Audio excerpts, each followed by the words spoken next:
So a new report came out claiming that Hollywood is not giving women enough speaking roles. No, God! No, God, please, no! No! No! No! New report claims women do not have enough speaking roles in modern Hollywood movies. Just ignore the fact that over the last, 6 to 8 years, men have almost been entirely erased from Hollywood movies, and they have all been replaced, gender swapped, and race swapped with women. But ignore all that for this because woke Hollywood. Am I right? I'm going to be going over this article, but guys, make sure you like, make sure you subscribe, make sure you share, and I want to hear your thoughts in the comment section because this one's a doozy. But let's get into the article. If there is one problem with modern Hollywood industry, it is clearly the fact that women don't speak enough in today's films. Just ignore all the gender swapping in every movie they've done. Forget all about the MCU. Forget about Star Wars Heir to the Empire and the Ahsoka series, where Ahsoka was never in that because it was all males. Just ignore everything you've seen over the last decade. Of course, over the last several years, Hollywood has teamed up with numerous progressive think tanks, primarily in the world of academia, to break down diversity statistics in the industry and make the case that Hollywood is not doing enough to produce more films and TV shows that make diversity their focus. That is literally all they promote now. For years, they don't promote the show, they don't promote the movie. They literally come out and say, look how diverse it is. Keeping track of a number of race, gender, sexuality, and disability statistics for the industry, why is that tracked at all? The University of Southern California, there it is, Southern California. Everything and everybody that is still in California deserves to be wiped off the face of the planet by a meteor strike. Annenberg Inclusion Initiative has been a standout diversity watchdog. The Inclusion Initiative's most recent study claims that women fall behind in speaking roles for major films in Hollywood. The USC report found that only 34.6% of speaking parts were by females in the top 100 box office hits last year. Hold on. The USC reports found that only 34.6% of speaking parts were females in the top 100 box office hits last year. That doesn't say they weren't giving roles. That says they didn't make the top 100. The implication of that is people don't want to hear women talk. That's why all the diverse movies and shows are failing. People want a good story. The movies they make don't have good stories, and all they're pushing is diversity. We don't want to see it. Researchers stated that in the 15 years the organization has been keeping track of the metric, the number has mainly remained unchanged. Stacey L. Smith, the founder and director of the Inclusion Initiative, used the latest study to slam Hollywood for not taking female representation seriously enough with major box office releases. When did the statement come out? Because we just literally had Barbenheimer 10 days ago. This is what they linked to. Beyond Barbie, Hollywood movies lack inclusion for women as progress stalls.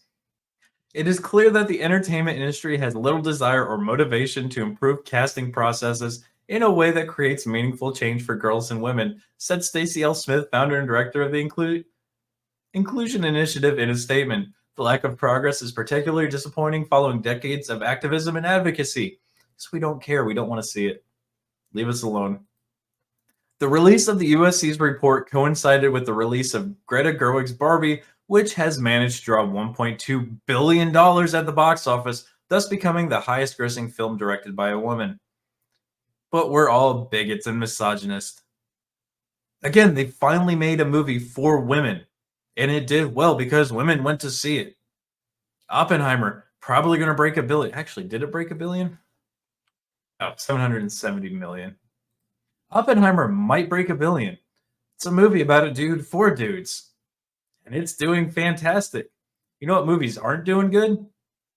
The shows and movies that were made for dudes, then gender swapped to be women. Those don't do good. The report goes on to claim while lead roles for women have doubled in recent years, going from 20% in 2007 to a 44% in 2022, other groups are still perceived to be suffering from a lack of diversity and inclusion within the film industry. Wait a second. Yeah, the chart up here says it's less. Oh, of course they're lying about it. That's all they can do. In the last decades, underrepresented groups, which in the eyes of the USC's report include Black, Asians, Hispanic, alphabet people, and disabled individuals, have progressed at an even slower rate than female representation in Hollywood. We don't want to see it. We literally don't. These weirdos think you have to be the person you're playing. I'll let you know a little secret. It's called acting. You're pretending to be something you're not for the entertainment of others. Representation doesn't matter. Only entertainment does. These trends suggest that any improvement for people from the underrepresented racial ethnic groups is limited. While it is encouraging to see changes for leading characters and for the Asian community, our data on invisibility suggests that there is still much more to be done to ensure that the diversity that exists in reality is portrayed on screen. Does your data include what percentage of the population these people make up? Do you account for that in your statistics? I'm betting you don't. I'm willing to bet this is just a virtue signal to make yourself feel better about the kind of shitty person you are. Because if we're going to be honest, you're probably one of the shittiest people on the face of the earth. And you know it, and that's why you do this, to make yourself feel better. Earlier this year, a report conducted by the USC and Netflix detailed the progress the streaming giant has made towards its own efforts to promote diversity and inclusion, revealing that over 60% of the content they produced is led by women. So again, this bitch is just lying to get attention because she's a terrible person. Conducted between 20 and 21, the findings show notable improvements year over year for women and people for underrepresented racial and ethnic groups. In 2021, 26.9% of directors on Netflix films were women, compared to the 12.7 number found across top grossing films the same year, and 38% of the show creators in 2021 were women, substantially higher than 26.9 in 2018. Again, I don't give a shit about diversity. I want the best person for the job. This isn't communism. Fuck communism. Commies can go suck a fat, hairy gorilla dick for all I care. And I hope they choke on it when they do. But that's going to be it for this video, guys. Make sure you like, make sure you subscribe, make sure you share this video out. And I want to hear your thoughts in the comment section. Do you want to hear more women talking and be the primary lead in all of these movies? But guys, that's it for this one. And remember, be easy like sleazy.